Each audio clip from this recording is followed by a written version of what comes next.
Emas, logam mulia yang selama ribuan tahun jadi simbol kekayaan dan keamanan. Namun, bagi sebagian investor besar seperti Warren Buffett, emas bukan pilihan utama. Buffett pernah bilang, emas itu tidak produktif, tidak menghasilkan apapun. Tidak seperti saham yang bisa memberi dividen atau obligasi yang menghasilkan bunga. Menurutnya, uang seharusnya bekerja, bukan hanya diam dalam bentuk logam yang berkilau. Tapi, sejarah seringkali membuktikan hal lain. Setiap kali dunia dilanda krisis, emas justru jadi bintang. Polanya bisa dilihat dari masa ke masa. Dari depresi besar tahun 1930-an, Perang Dunia II, krisis minyak tahun 1970-an, gelembung.com awal 2000-an, krisis keuangan global 2008 sampai pandemi COVID-19. Di setiap masa penuh ketidakpastian itu, harga emas selalu melonjak, sementara pasar saham terpuruk. Misalnya, antara tahun 1970 dan 1979, harga emas naik lebih dari 600%. Sementara indeks saham S&P 500 malah turun 11%. Begitu juga saat krisis 2008, bursa saham anjlok lebih dari 20%, tapi harga emas justru terbang. Namun kali ini ceritanya sedikit berbeda. Meski harga emas melonjak, pasar saham dunia seperti indeks S&P 500 di Amerika masih cukup kuat. Nilai tukar dolar AS juga belum goyah. Mengapa bisa begitu? Joy Davis, kepala ekonom Vanguard, menjelaskan investor sekarang melihat ekonomi dengan cara baru. Mereka tahu dunia sedang tidak baik-baik saja, tapi mereka juga sadar situasi buruk bisa datang tanpa peringatan, bahkan ketika ekonomi tampak stabil. Dana Moneter Internasional atau IMF memperkirakan pertumbuhan ekonomi global memang akan melambat. Namun Direktur Pelaksana IMF, Kristalina Georgieva, mengingatkan satu hal penting, bahwa ketidakpastian adalah hal normal yang baru dan akan tetap ada. Benar saja, dalam 10 bulan terakhir, dunia diguncang lagi. Donald Trump kembali ke Gedung Putih, memicu perang tarif, menimbulkan kegelisahan global dan menambah daftar panjang faktor ketidakpastian ekonomi dunia. Di tengah semua itu, harga emas naik 54% hanya dalam waktu 10 bulan. Sekarang, harga emas sudah menembus $4.000 Amerika per troy ounce, level tertinggi sepanjang sejarah. Fenomena ini membuat para lembaga keuangan besar mulai berubah pandangan.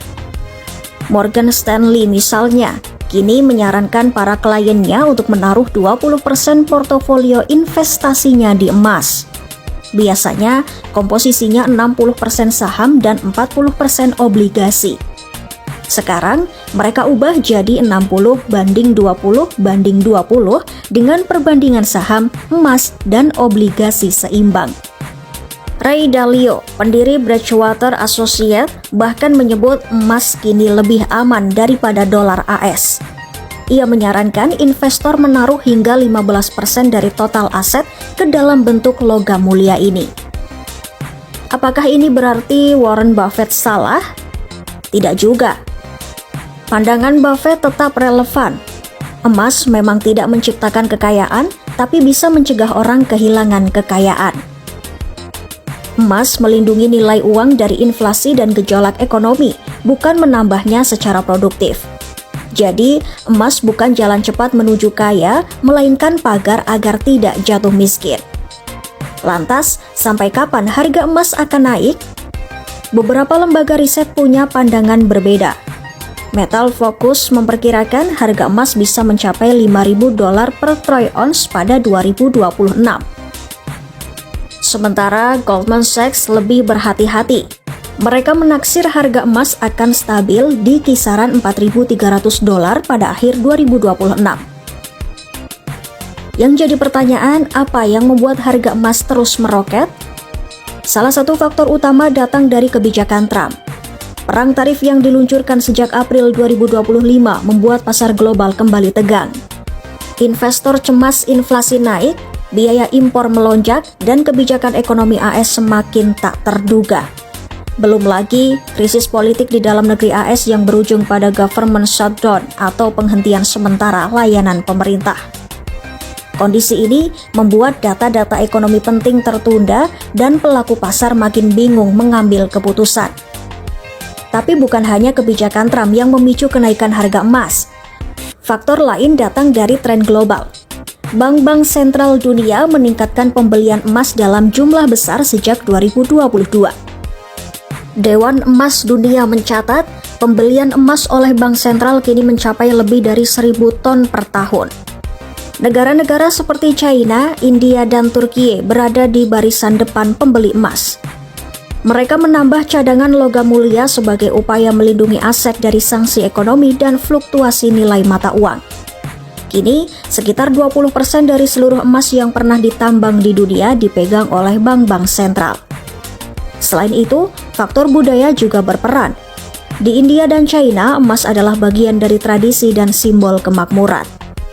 Rumah tangga di India bahkan diperkirakan menyimpan hingga 25.000 ton emas, 5 kali lebih banyak dari cadangan emas Amerika Serikat di Fort Knox. Dengan semua latar belakang itu, wajar jika emas kini kembali jadi primadona. Saat dunia tak baik-baik saja, investor mencari perlindungan, bukan hanya keuntungan. Dan emas menawarkan rasa aman itu meski tidak menjanjikan imbal hasil besar. Namun, seperti kata banyak ahli, emas sebaiknya tidak menjadi satu-satunya pegangan. Emas memang bisa menjaga nilai, tapi tetap perlu strategi investasi yang seimbang, disiplin, dan berpijak pada sektor real. Karena pada akhirnya, emas hanyalah alat. Yang menentukan hasilnya tetaplah kebijakan, kehati-hatian, dan keberanian dalam menghadapi ketidakpastian. Download Tribun X sekarang, menghadirkan lokal menjadi Indonesia.